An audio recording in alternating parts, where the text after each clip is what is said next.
50 years ago to the border between Europe and Asia today. And if current trends continue, the economic center of the world will be right between China and India. And that's Nepal. Actually, the location in the map where the economic center of the world will be is Nepal. Now, most people would think that Nepal is part of an Indian cultural world, and that this position between China and India will never be realized because really Nepal is much closer to India than to China. What do you think about this question? Yes, definitely. If we look at the past, I mean, Nepal has been an extension of the Indian, sort of subcontinent culture or South Asian culture in terms of we had most of the rulers who ruled the Kathmandu Valley and later on Nepal come from India. But at the same time, we do also have connections with the North. For instance, today is a Chinese New Year, and we are launching a Nepal book in India on the Chinese New Year. And if you look at today, a lot of other communities in Nepal are also celebrating their New Year. But then the predominant cultural connectivity has been with the Indian subcontinent. And if you look at deep ties, historical ties, if you look at for the Hindu religion as such, sort of Sita, who married Ram, coming in from Nepal. Buddha, being born in Nepal, gets his enlightenment in India. So that is how we see. And today, we also see that Bollywood, Indian food, culture has shaped a lot of the connectivity. But at the same time, that's changing as Nepal is, with 50% of its population under 25. The new culture that is being influenced are from Korean pop, you see Korean food, you get to listen to people, getting excited about Korean, sort of soap. So there is also the influence that we see coming in from other parts as Nepalis are traveling outside the Indian subcontinent. So there's a historical relationship, but that we see is shifting, but definitely at the center of two big civilizations. You tell the story in the book, which I didn't know about, and it's a very interesting section of the book, about actually some important cultural influence going from Nepal to China, and that actually helped shape the design of the Beijing courtyards. Do you want to tell us a little bit about this? Maybe not everyone in the audience knows this story. Yeah, I think as I saw a lot of stuff that's written on Nepal, about Nepal, is being come from historians that were based in India during the colonial period. And they were hobnobbing with then the Shah kings and then the Rana rulers, and they had their own set of narratives. But then the community in Kathmandu Valley, the Nyawa community, the community I belong to, their language was, sort of for 240 years, that language was, sort of restricted. Oral traditions were restricted, so not much was known. So in the past 10 years, there's a lot of research that's coming out where we have seen that Nepali craftsmen have traveled to, to Tibet and China and built temples. And if you go to Beijing, the hutongs of Beijing resembles the bahas of Kathmandu Valley, and we see so many similarities. And as more learning we are having from China coming out, we are also learning that there has been a lot of movement of artisans and people from Nepal to Tibet onward to China during those times. I find that very interesting because I lived in Beijing last year and I live in a hutong. It's very clear if you're in China today that there's a tendency in China to think that cultural influence only flowed out of China into the rest of the world. And it's important work to be done to show actually how there's influence from the Turkic world, there's influence from Nepal, there's influence from India that has helped shape Chinese culture. A question about Nepal. How should we think about Nepali nationality? How do you trace back the birth of Nepali nationhood? And how should we think about this? If you look at South Asia, Nepal is perhaps the oldest nation state in South Asia.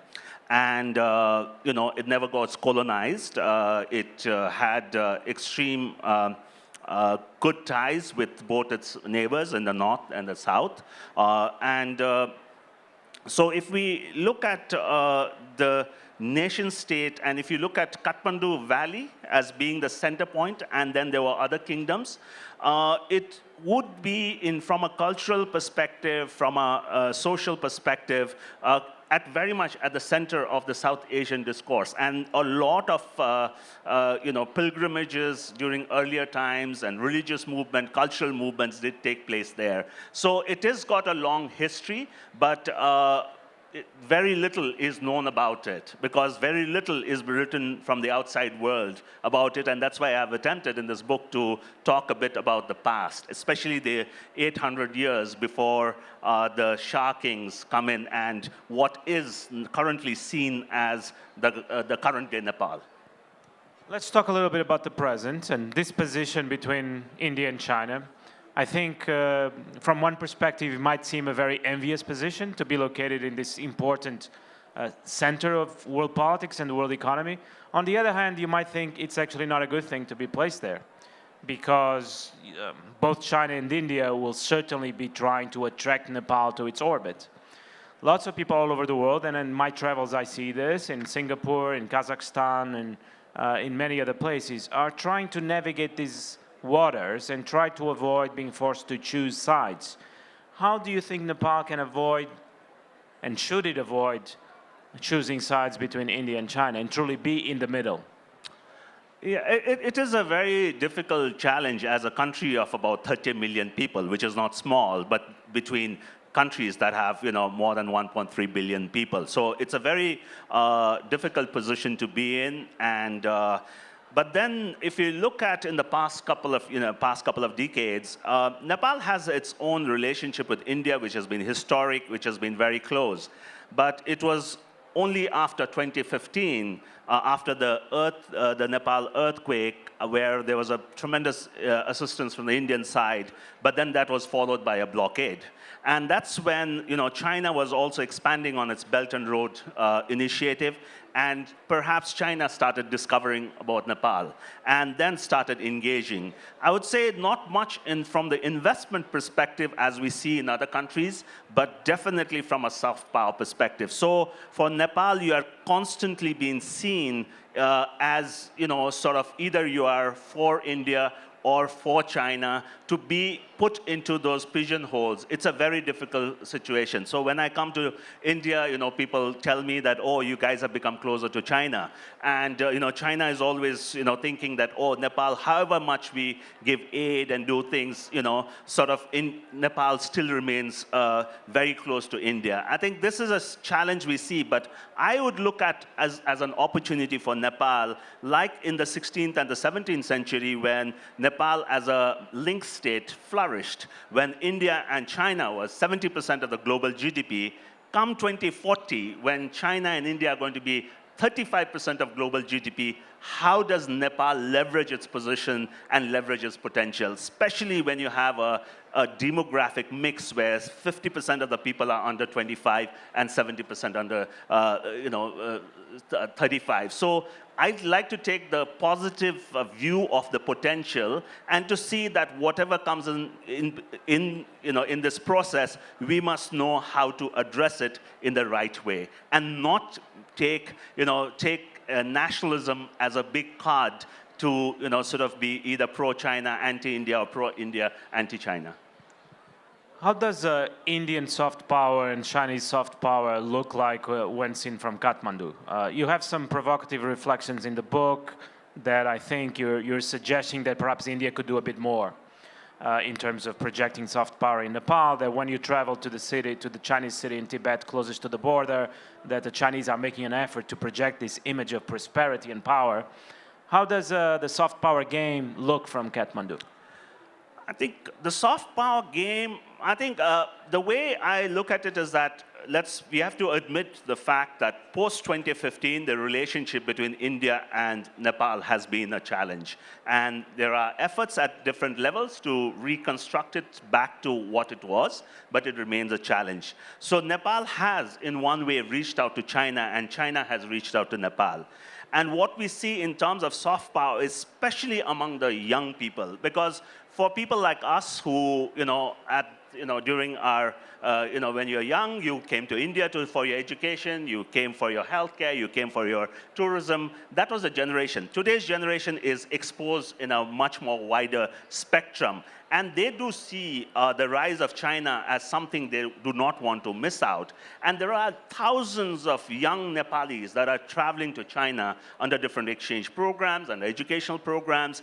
And that is where the influence is slowly that's coming in. And perhaps it's not the direct investment you see, the soft power investment is coming in. Whereas if you look at, sort of the Indian engagement in Nepal, for instance, if you look at even a cultural event that takes place, nothing much has changed, Bringing in a few dancers from India, like you do every year for an event, that you're doing for past, number of decades, that's not how it's going to engage. And especially where we see with India, the biggest, the opportunity is from the both sides of the border, in the border areas. And how do you see more cultural and social exchanges around the border is something that we need to focus on. And I think not much is being done in that, because the discourse around the relationship is always focused around the capital between Kathmandu and Delhi.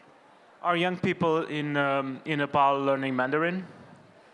Yes, there are Confucius Institute that China has provided, and there are a lot of free language institutions. At the same time, if you look at the current Chinese ambassador in Nepal, she's been making performances of Nepali dances. She speaks Nepali. The previous Chinese ambassador did. So also, if you go to the Chinese embassy, there is more people speaking to you in Nepali. So that change is what is happening. And I think that is something that we need to adjust ourselves and to see what we can do from both sides, both from Nepal and India, to make the soft, power relationship between this improve between the two countries.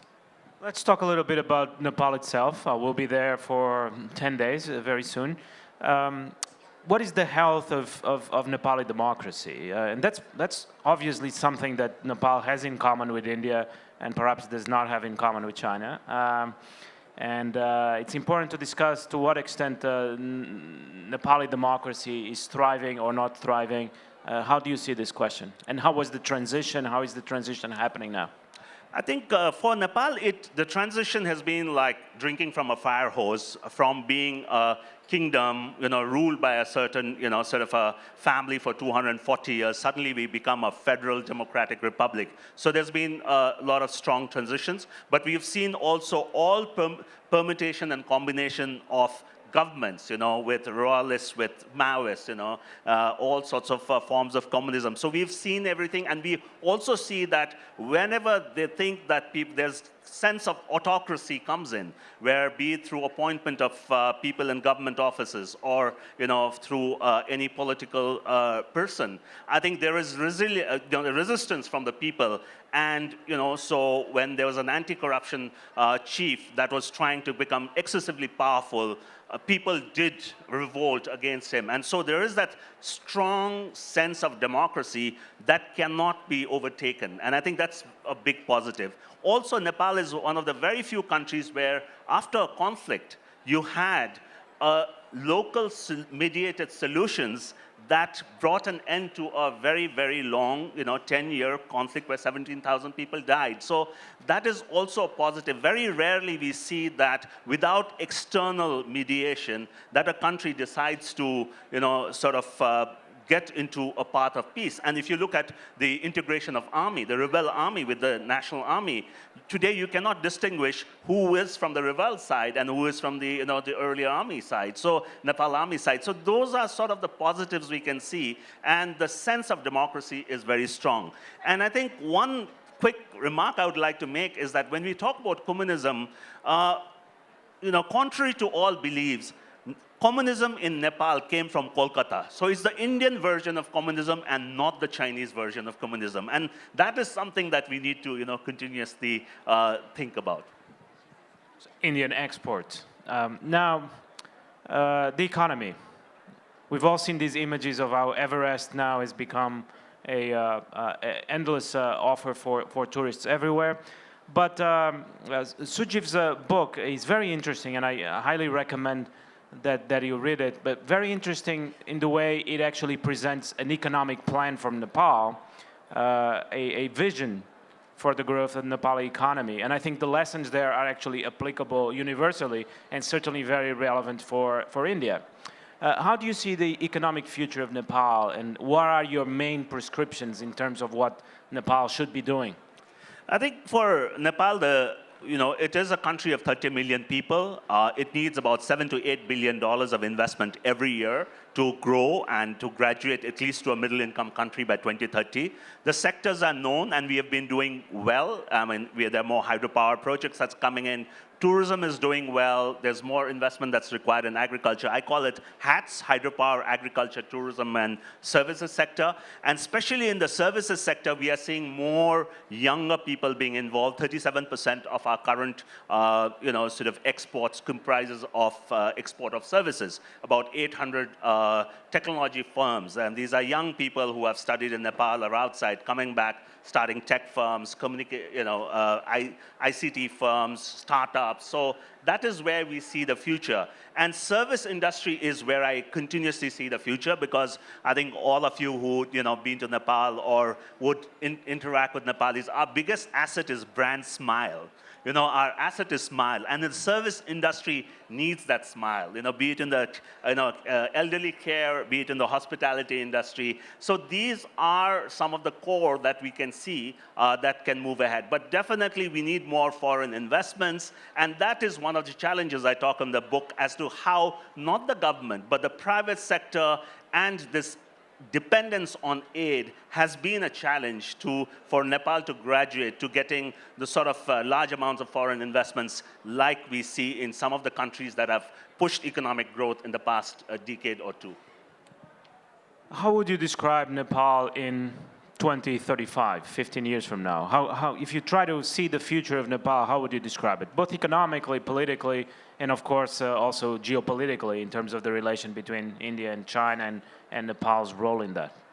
I would say that we just need to hitch our wagons to the two fast-growing economies of India and China. I think that's where we see our potential. We do see potential of younger people riding the new wave of innovation, be it in artificial intelligence, be it in blockchain, be it in analytics, and the new areas that are emerging. That's where we see some of the leadership that can come in. So I would see it from a perspective of potential, where Nepal has put low income and low economic growth in the past and moved towards accelerated economic growth, a sizable GDP with a prosperous set of people.